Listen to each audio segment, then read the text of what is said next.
everyone, and welcome back to the Crafty Yellow Camper. And as promised, I've got a card for you using this gorgeous Painted Trees 3D embossing folder. It's a really detailed one of our thick folders.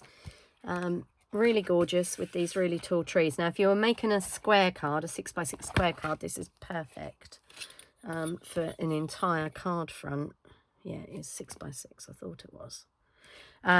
But today we're just going to use the top section of it.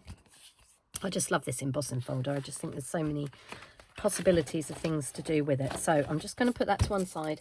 As is my usual habit, I've done all the prep work beforehand, and I'm just going to finish off the card with you so you can see. So this is the embossing folder on the front here. Nice and simple. Again, ideal for bulk crafting because you can cut your matte layers and then just stand and wind them through the cut and emboss machine, and then sit and put them together with a cup of tea one evening, or coffee, whatever your beverage of choice is. Might be wine. Okay, so I've also used the middle-sized tree out of Peaceful Evergreens on this, but there's no die cutting or anything like that. Okay, so let's get started and show you how I did the card. So I'm starting with half an A4 sheet cut across the width of the sheet in Mossy Meadow, and this is basically 14.8 and scored at 10.5. So that's our card base.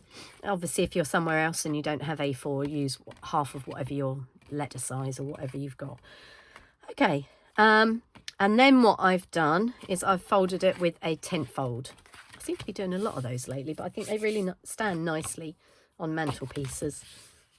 Okay, and then what we have got a piece of basic white that is cut at 10 by 14.3, and that's going to go inside our card. And I'm just going to stamp the middle size tree on that. You could do the big tree, but it doesn't leave you a lot of room. Sorry, I'm just trying to rummage and find on a block.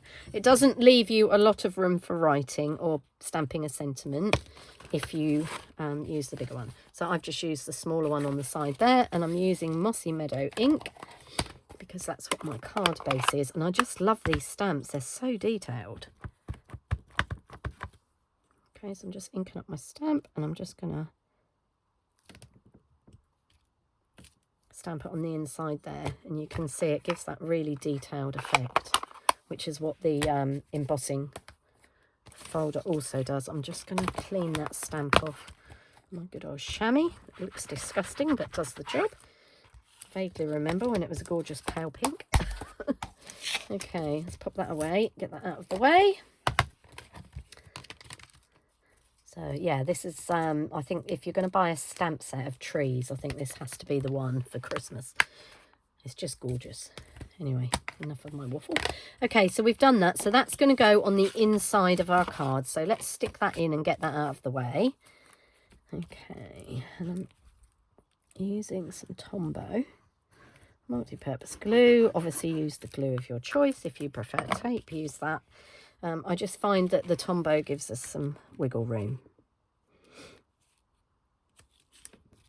Okay, press it down when you're happy with it.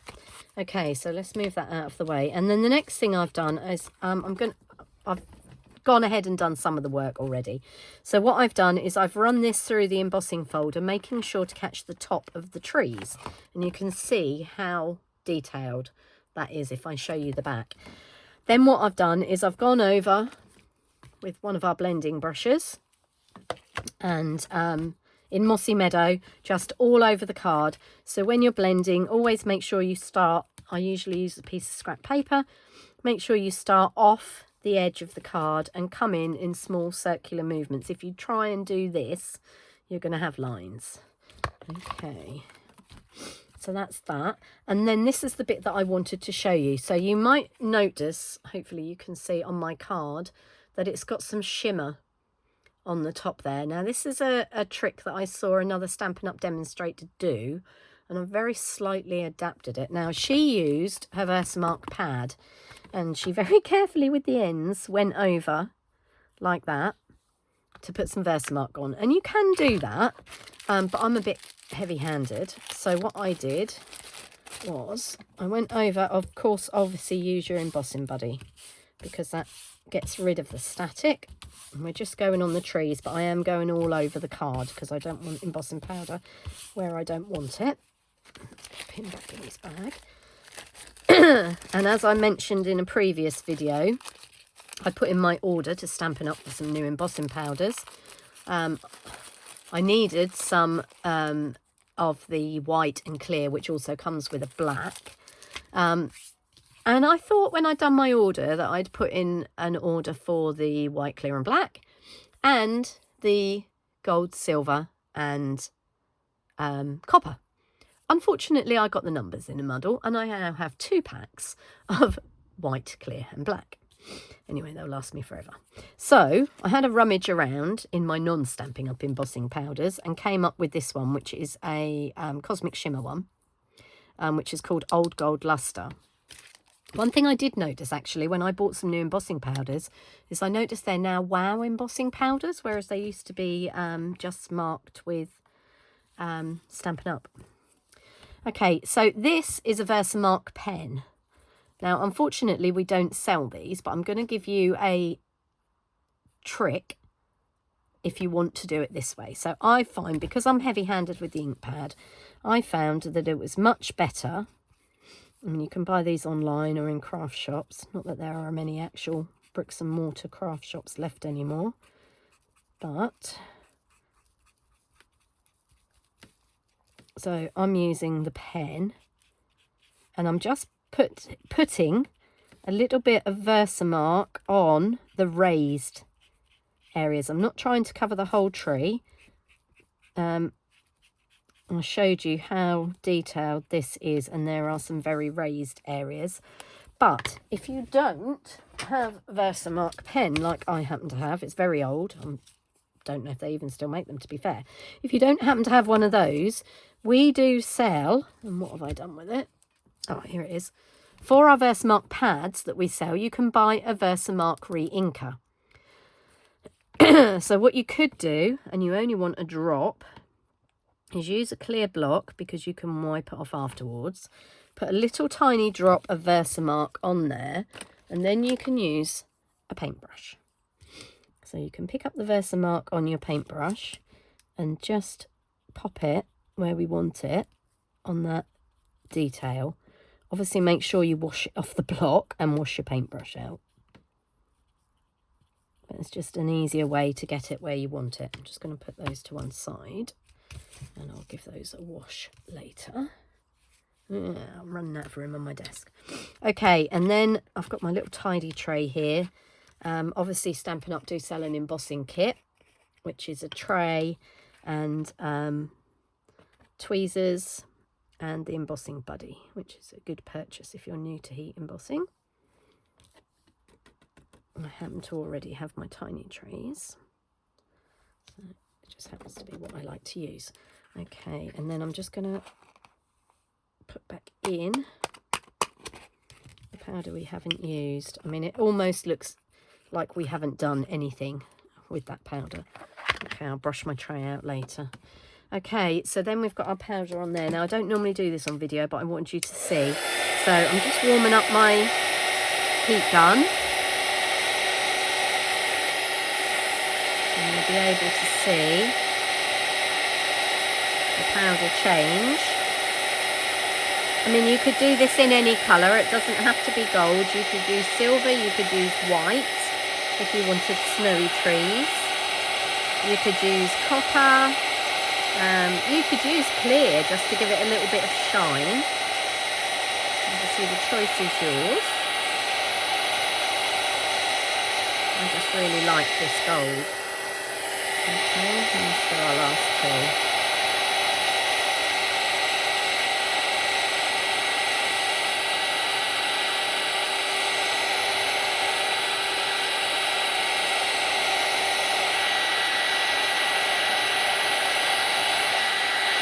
Make sure all that powder's melted, and you can see if you've got any that hasn't because it will be dull. Okay, I think we're good. Right, so there we go. So you can see these are the two trees that I used the embossing pen on, and this is the one that I used the paintbrush and a tiny little bit of embossing ink. So it's not really any different. So if you don't happen to have one of these and you do find that you're a bit heavy-handed with the actual pad, then obviously the paintbrush and a little bit of re-inker is a good idea. And it's always a good idea to have a Versamark re-inker anyway. I mean, you can see the state of my pad. This is years old. And it looks horrible. It looks, well, it is really dirty, but it works fine. And the ink that has ended up on there doesn't transfer onto whatever you're doing. Okay, so that's our embossed. I'm trying to get that, there we go, so you can pick up the gold. Okay, so just give that a minute to dry, because when embossing powder is hot, if you touch it, you will smudge it. Okay, and then we're just going to come in with some Tombow on the back. I need to find a new Tombow. This is almost run out. Now, I really would recommend to use wet glue with these heavily detailed embossing folders because it grips a lot better. Okay, let's press that down. I'm going to turn that over, give it a good press round with the heel of my hand. Okay, and there's our finished card. Now you could put a greeting in the middle. I may or may not. I probably won't, to be fair. I mean, I send quite a lot of cards to families that are quite large, so I need a reasonable amount of space to write. Anyway, so there's our card finished.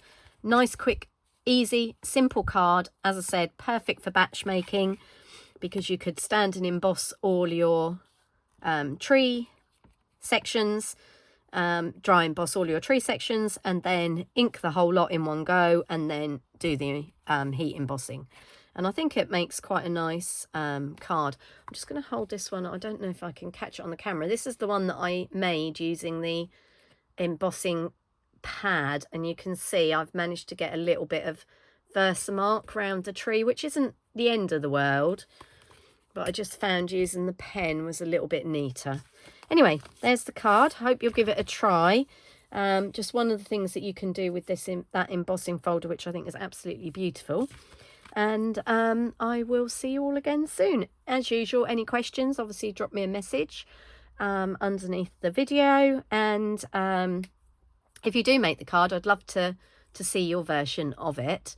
And you can watch the video on YouTube, and there will be pictures of these on my Facebook page, which is also the Crafty Yellow Camper. Again, welcome to comment on there. Okay, thanks for watching, and I'll see you all again soon. Bye for now. Happy stamping.